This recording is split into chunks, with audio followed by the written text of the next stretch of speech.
إلا ما علمتنا إنك أنت العليم الحكيم।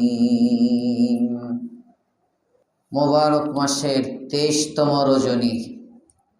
হাদিসে পাকে আছে আল্লাহর রাসূল সাল্লাল্লাহু আলাইহি ওয়াসাল্লাম বলেন, তাহাররাউ লাইলাতাল কদরি ফিল আশরি মিন রমাজান। আরেক বর্ণনায় আসছে ফিল উইত্রি মিনাল আশারি মিন রমাজান। রমজানের শেষ 10-এর বিজোড় রাতগুলোতে লাইলাতুল কদর তালাশ করো। এটা রাসূল করিম সাল্লাল্লাহু আলাইহি ওয়াসাল্লামের পক্ষ থেকে নির্দেশনা। রমজান মাসের 5টা রাত, মূলত রমজানের এত দাম এই এক রাতের জন্যই। সুবহানাল্লাহ। লাইলাতুল কদরকে কেন্দ্র করেই রমজান এত মহিমান্বিত। হাদিসে পাকে আছে আল্লাহর পয়গম্বর ফরমান, একদিন বর্ণনা করতেছেন সাহাবীদের সামনে, আলোচনা চলতেছে বনি ইসরাইলের এক ব্যক্তি সম্পর্কে, পূর্ববর্তী উম্মতের এক ব্যক্তি সম্পর্কে, যে 1000 মাস দিনের বেলা রোজা রাখছে, রাত্রে বেলা দাঁড়ায় দাঁড়ায় নফল নামাজ পড়ছে, 1000 মাস জিহাদ করেছে আল্লাহর রাস্তায় ইলায়ে কালিমাতুল্লাহর জন্য। এমন আবেদ সম্পর্কে আলোচনা হইতেছে। আল্লাহর রাসূল সাল্লাল্লাহু আলাইহি ওয়াসাল্লাম যখন শোনাচ্ছেন, সাহাবায়ে কেরামের মন খারাপ। এই ব্যক্তির সমান কি আর আমরা পারবো? হায়াতি পাই 50, 60, 70, 80, 15 বছর যায় খেলায় দুলায়, আর 15 বছর যায় ইবাদতের প্রস্তুতি নিতে নিতে। এরপরে যখন ইবাদতের আগ্রহ জন্মায়, তখন ওযু করতে গেলে ওযু করে প্রস্রাব করে ওযু করতে যায়, আবার প্রস্রাবের ফোঁটা বাইর হয়ে যায়। কথা বলেন না কেন? বাচপনি খেল খুদ মে কাটায়া, জওয়ানি নে মুঝে মজনু বানায়া। এক আরেফ বুড়া বয়সে আল্লাহরে চিনছে, বুড়া বয়সে যৌবন কাটাইছে খেলায় দুলায়, খেলায়। এবার এক তাহাজ্জুদ পড়বো, খানকায় গেছে, মরিদ হইছে, তাহাজ্জুদও ছাড়বে না। পুকুরের ঘাট থেকে পানি নিচ্ছে, বদনার মধ্যে পানি পড়ে ঘাটের উপরে এসে বসে ওযু করবে, আস্তে আস্তে হাত কাঁপতে কাঁপতে পানি পড়ে যায়। আহা, কয়েকবার যায়, যখন ওযু করার পানি আর পায় না, লোটা একটা ফালাইয়া দিয়া পরে কয়, বাচপনি খেল খুদ মে কাটায়া, জওয়ানি নে মুঝে মজনু বানায়া। আরে বুড়হাপনি ক্যা ক্যা সাতায়া। এবার কান্দে আর কয়, মালিক এত সুন্দর যৌবন দিয়েছিলা, এত সুন্দর জীবন আমাকে দিয়েছিলা, জীবন যৌবন খেলায় খেলায় কাটাইলাম, যৌবনের কদর করলাম না, হায়াতে জিন্দেগির কদর করলাম না। বাচপনি শৈশব কাটাইলাম খেলাধুলায়, আর যৌবন পাগলের মতো গুড়গুড় করে বেড়াইলাম। এই মেয়ের পিছে একবার, ওই মেয়ের পিছে একবার, ওই জায়গায় একবার, ওই জায়গায় একবার। ঠিক না বেঠি? হ্যাঁ, এটাই তো বাস্তবতা। একখানতে শেখ খায়, আরেকটারে ধরে। বাচপনি খেল খুদ মে কাটায়া, জওয়ানি নে মুঝে মজনু বানায়া। যৌবনে তো মজনুর মতো ঘুরলাম। মজনু যেমন লাইলির জন্য পাগল, আমিও কোনো নারীর প্রেমে মত্ত হয়ে ঘুরলাম। নামাজের সময় গাছ তলায় দাঁড়ায় দাঁড়ায় অপেক্ষা করি, বান্ধবী দিক দিয়ে যাইব, একটা নজর তারে বোরকার ফাঁক দিয়ে দেখা যাবে। আরে পাগল, জওয়ানি নে মুঝে মজনু বানায়া। এখন কয় বুড়া বয়সে আল্লাহ পর্যন্ত যাইতে চাইতেছি, কিন্তু এখন তো এমন সময়, এক বদনা পানি উঠাইতে আসি 5 বার, কিন্তু পানি থাকে না বদনার মধ্যে। আহারে বুড়হাপনি ক্যা ক্যা সাতায়া। বৃদ্ধ বয়সে এসে কি বিপদেই না পড়লাম। বুড়ায় কান্দে। এখন কানলে আর লাভ হইব? বলেন লাভ হবে? এজন্য যুবকরা বেশি সাআদাত এই বয়সে ইতিকাফ করতেছেন। যুবকের সংখ্যা বেশি, এটা কপাল, এটা শেষ না। এই যে ইতিকাফ শুরু হয়েছে, নিয়ত করেন মৃত্যু পর্যন্ত ইতিকাফ ছাড়বো না। পারবো ইনশাআল্লাহ? সবাই পারবো তো ইনশাআল্লাহ? আল্লাহ তৌফিক দান করে। নবী ছাড়েন নাই, ধরছেন তো ধরছেনই। রাসূলের জিন্দেগির দায়মি আমল ছিল ইতিকাফ। আমাদের জীবনে একবার না বারবার, বলেন একবার না বারবার, পারবো জওয়ানরা এবং এই ইতিকাফকে বাহিরে গিয়া ধরে রাখবে। এই ইতিকাফ মসজিদের ভিতরে যেমন গুনাহ নাই, মসজিদের ভিতরে মোবাইল নাই, মসজিদের ভিতরে বান্ধবী নাই, মসজিদের ভিতরে গেমস নাই, খেলা নাই, মসজিদের ভিতরে কোনো গুনাহ যেমন হয় না। ইয়াতাকিফুজ যুনুব, আল্লাহর রাসূল বলেন যে ব্যক্তি ইতিকাফ করে গুনাহ থেকে বেঁচে থাকে। সুবহানাল্লাহ। এই মসজিদে যেমন গুনাহ ছাড়ছি, পরবর্তী সময়টাও গুনাহ মুক্ত থাকবো তো ইনশাআল্লাহ। আল্লাহ পাক তৌফিক দান করেন, বলেন আমিন। হায়াতে জিন্দিগি অনেক দামি। পাই 70 বছরের জীবন, 15 বছর শৈশব খেলাধুলায় শেষ, 15 বছর যৌবনের উদ্যমতায় পাগলামিতে শেষ, 60 বছরের হায়াতে আছে কত? সবাই কয় না কত? 30। এই 30 বছরের মধ্যে 15 বছর রাত, ঠিক না বেঠি? এই 30 যে আছে, এই 30-এ 15 বছর রাত শেষ। কত গেছে? 45। আর 15 আছে, এই 15-এর মধ্যে আবার অর্ধেক ওযু, গোসল, খাওয়া, ব্যবসা বাণিজ্য, চাকরি। আহারে জিন্দেগি, এত লম্বা হায়াতে জিন্দেগি তোমাকে দিলাম 60 বছর। আমি রবের জন্য করে গিয়ে দেখা যায় 8টা বছরও দিলা না। ওই 15 অর্ধেক তো শেষ ব্যবসা বাণিজ্য, চাকরি বাকরিতে। রবের জন্য দিলাম কি? গুণ তো আমার জন্য, গুণ তো রবের জন্য না। ব্যবসা আমার জন্য, চাকরি আমার জন্য। রব রে, এই 60 বছরের জীবনে 8টা বছরও দিতে পারলাম না, এটা দিয়ে জান্নাতের আশা করি কেমনে? সাহাবায়ে কেরামের মন খারাপ। হায়, কি উপায় হবে? 1000 বছরের আবেদ আল্লাহর রাসূল সাল্লাল্লাহু আলাইহি ওয়াসাল্লাম দেখে সাহাবায়ে কেরামের মন খারাপ। আল্লাহ তাআলা কয়, এই জিবরাইল, বইয়ে রইছস বেটা, তাড়াতাড়ি যা। সুবহানাল্লাহ কইবেন না? আমার বন্ধুর উম্মতেরা, সুবহানাল্লাহ। আখিরি জামানার পয়গম্বরের উম্মত, আমার বন্ধুর চেহারা যেমনি ভাবে আমি মলিন দেখতে পারি না, আমার বন্ধুর উম্মতের চেহারাও মলিন দেখতে পারি না। সুবহানাল্লাহ। হাবিবুল হাবিবি হাবিব মূলনীতি। বন্ধুর বন্ধু বন্ধু হয়, বন্ধুর শত্রু শত্রু হয়, ঠিক না বেঠি? বন্ধুর বন্ধু বন্ধু হয়, আর বন্ধুর দুশ্মন এটা অটো দুশ্মন, এটা বন্ধুর শত্রু শত্রু হয়। আমার বন্ধুর সাহাবী, আমার বন্ধুর উম্মত, এদের মন খারাপ, এদের দিল ভালো না, এদের চেহারা মলিন। যাও যাও জিবরাইল, যাও এদেরকে চেহারা মলিন করতে নিষেধ করো, চিন্তা করতে বারণ করো। আর আমার বন্ধুর কাছে গিয়া জানায় দাও, এমন একটা রাত্র আমার বন্ধুর উম্মতের জন্য আমি দিয়ে দিলাম।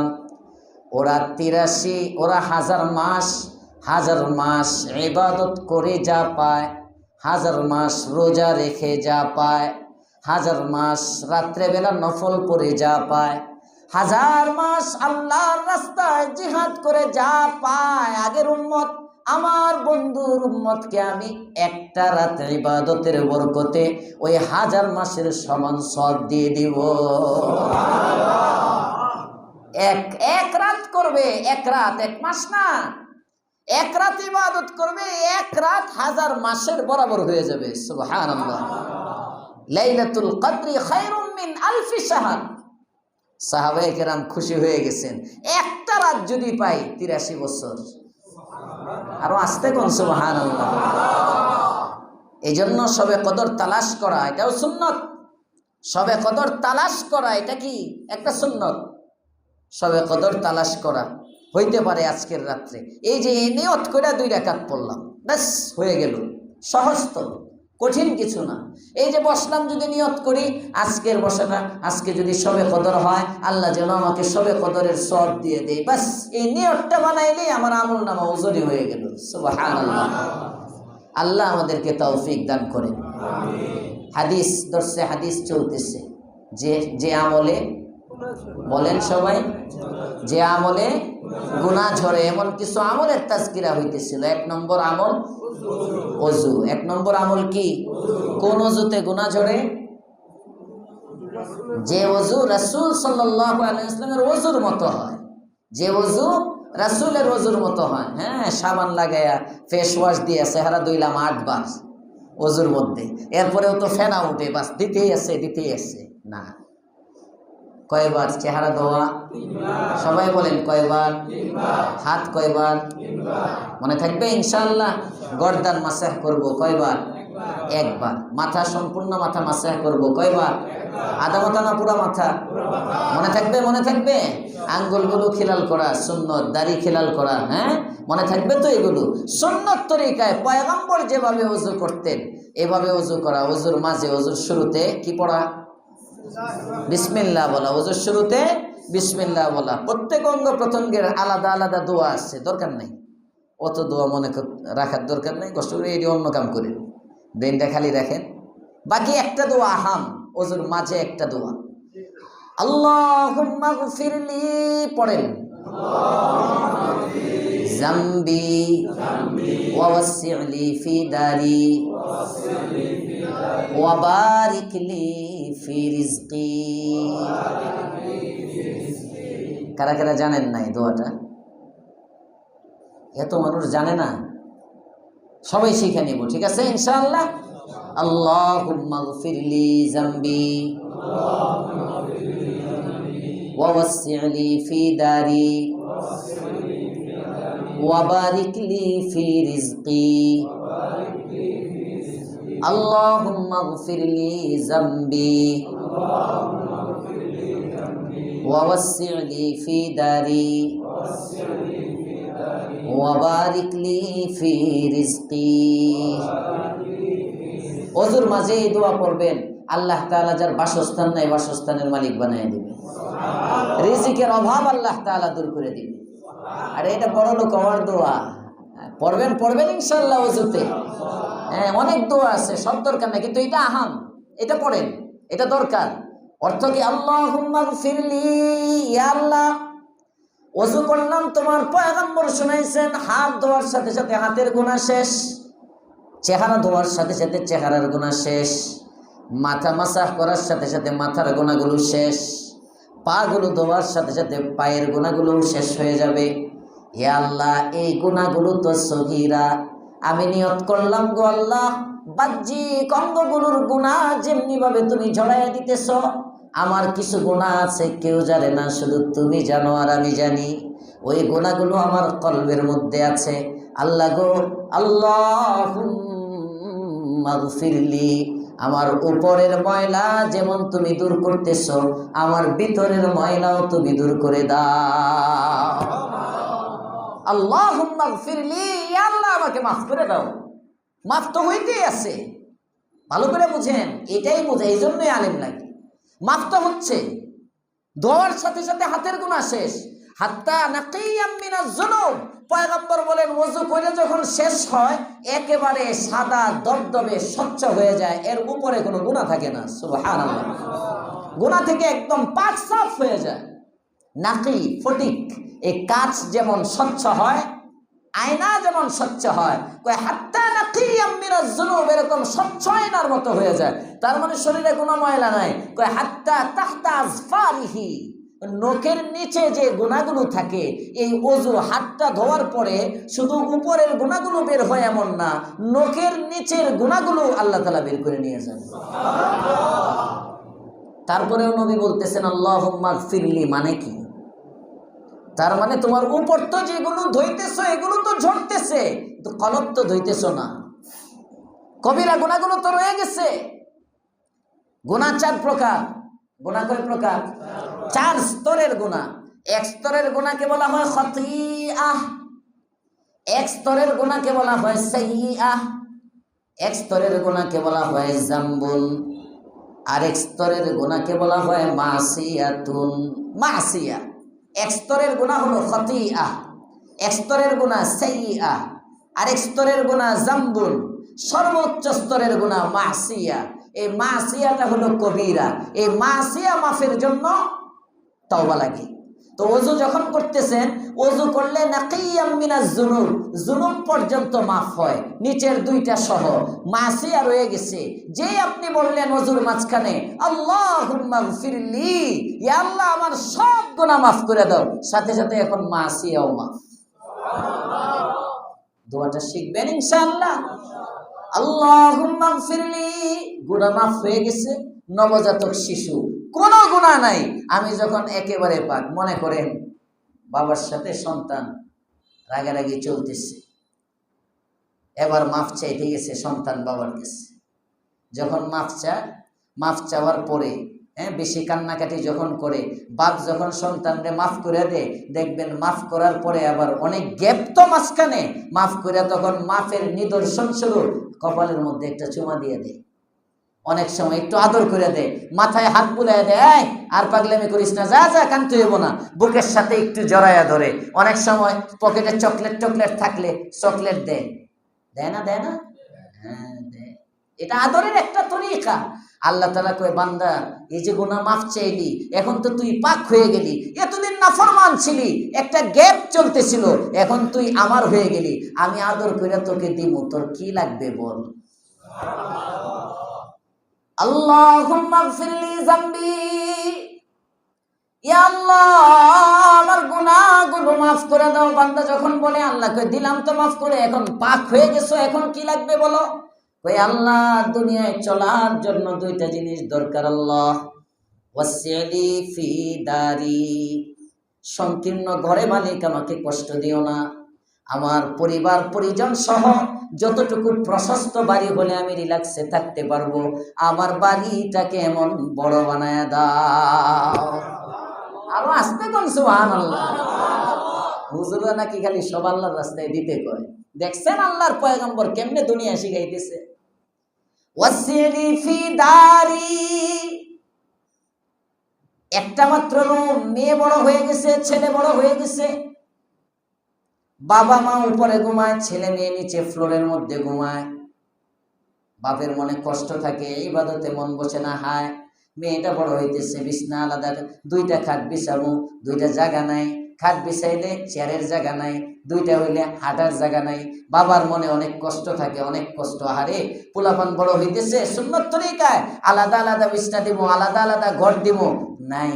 আল্লাহ বলেন এই পেরেশানি যেন তোমার না হইতে হয়, দোয়া করো, ওয়াসিলি ফি দারি, ইয়া আল্লাহ আমারে বড় একটা বাড়ির মালিক বানায় দাও। সুবহানাল্লাহ।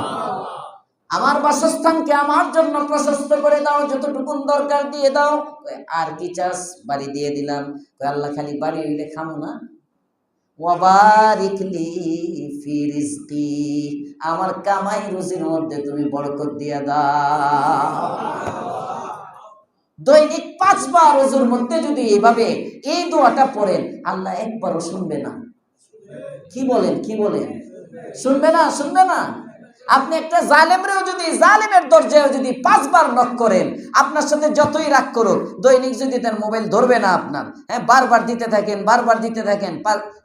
বারবার করলেন, এক সময় না এক সময় ভুলে হইলেও রিসিভ করে নেয়, একটা ধরতে নয় আরেকটা আরে জ্বালায় ফেলতেছে মোবাইলের মধ্যে। আল্লাহ তাআলা তো চাওয়ার আগে দিয়ে দেয়। সুবহানাল্লাহ। ওই মালিকের কাছে দৈনিক যদি আপনি 5 বার বলেন, আল্লাহুম্মা গফিরলি যামবি ওয়া ওয়াসি'লি ফি দারি ওয়া বারিকলি ফি রিজকি, বলবো, পারবো ইনশাআল্লাহ। রাসূলের ওযুর মধ্যে এই দোয়াটা ছিল। এরপরে ওযুর শেষে কালিমায়ে শাহাদাত পড়া, এরপরে আল্লাহুম্মা জাআলনি মিনাত তাওয়াবিন ওয়া জাআলনি মিনাল মুতাতাহহিরিন, এই দোয়াগুলো পড়া। আল্লাহ পাক আমাদেরকে রাসূলের মতো ওযু বানানোর তৌফিক দেয়। এমন ওযুটা যে ব্যক্তি করবে তার জিন্দেগীর সব গুনাহ আল্লাহ মাফ করে দেবে। যে আমলে বলেন যে আমলে 1 নম্বর, 2 নম্বর নামাজ। গতকালকে বলতেছিলাম নামাজের ফজিলত তো জানেন। নামাজ তো, নামাজটাও গুনাহ ঝরানোর জন্য কেমন হইতে হবে? রাসূলের নামাজের মতো। 8 রাকাত পড়ে আস্তে আস্তে দরজাটা খুললে একজন জায়গা।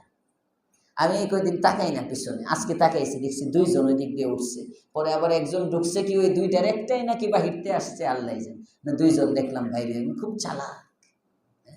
অথচ আজকে 9 নম্বর পৃষ্ঠায় পড়া হয়েছে, 9 নম্বর পৃষ্ঠায় আজকের তেলাওয়াতের মধ্যে, ইয়া আইয়ুহাল্লাযীনা আমানু, হে ইমানদারগণ, আতিউল্লাহ, আল্লাহকে মানো, ওয়া আতিউর রাসূল, রাসূলকে মানো, ওয়ালা তুবতিলু আমালাকুম, তোমাদের আমলকে নষ্ট করো না।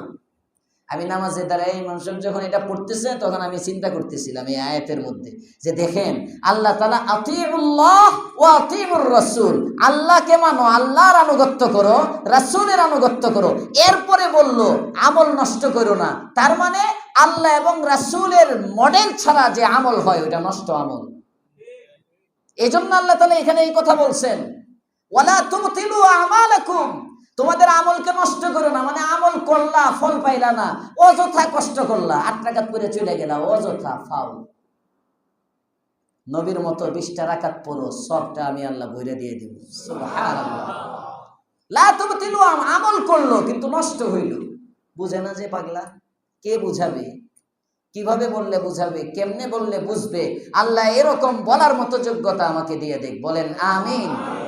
আমরা বুঝাইতে পারি না, আমাদের ব্যর্থতা। ইয়া আইয়ুহাল্লাযীনা আমানু আতিউল্লাহ ওয়া আতিউর রাসূল ওয়া লা তুবতিলু আমালাকুম, আমল নষ্ট করো না। কোন আমল নষ্ট বলেন? যে আমলে সুন্নত নাই, যে আমলে সুন্নত নাই। মনে থাকবে? মনে থাকবে ইনশাআল্লাহ? মনে থাকবে তো ইনশাআল্লাহ? তাহলে নামাজটার দ্বারা গুনাহ মাফ হবে কখন?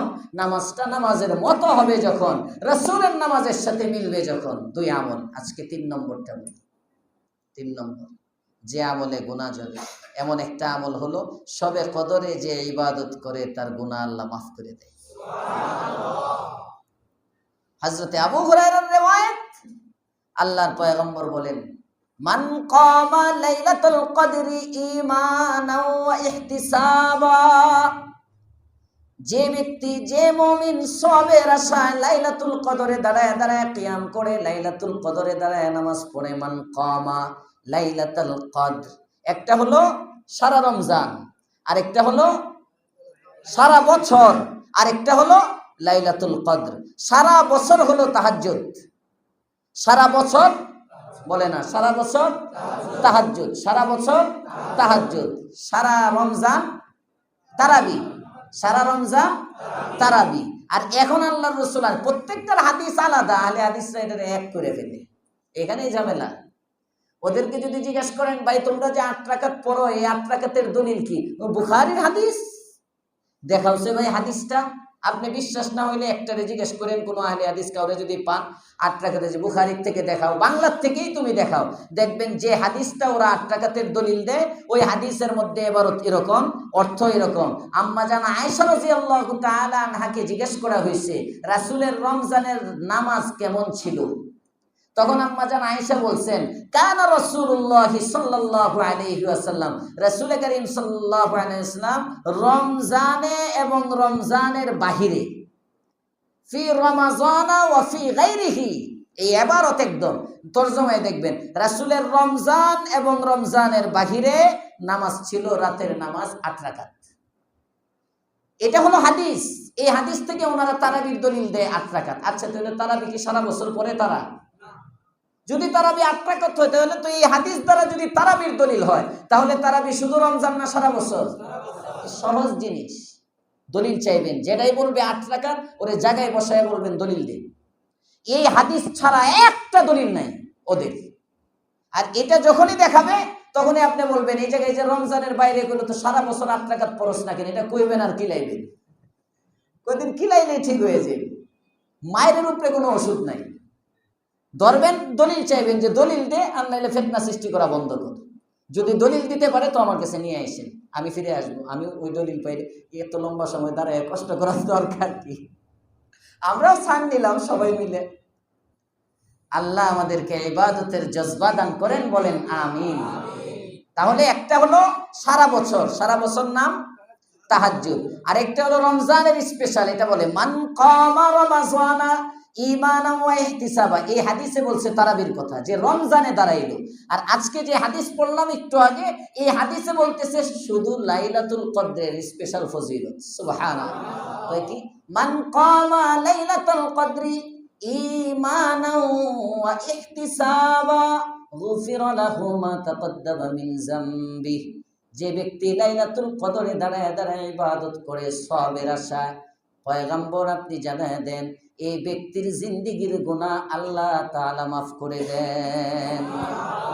আল্লাহ তাআলা আমাদেরকে লাইলাতুল কদরের কদর করার তৌফিক দান করেন, আমিন। একেতে লাইলাতুল কদর, দ্বিতীয়ত জুমা। একেতে হতে পারে লাইলাতুল কদর, দ্বিতীয়ত জুমা, বেজর রাত, আবার জুমার রাত। আজকের রাতটা কদর করব ইনশাআল্লাহ, নিজের পরিবার পরিজন ঘরে। আজকে বিকেলেও শোনাইতেছিলাম এবং গত জুমায়ও বলছিলাম, রমজানের শেষ দশে আল্লাহর পয়গম্বর নিজে ইবাদত করতেন এবং পরিবারকে জাগাইতেন, পরিবারকেও ইবাদতে উদ্বুদ্ধ করতেন।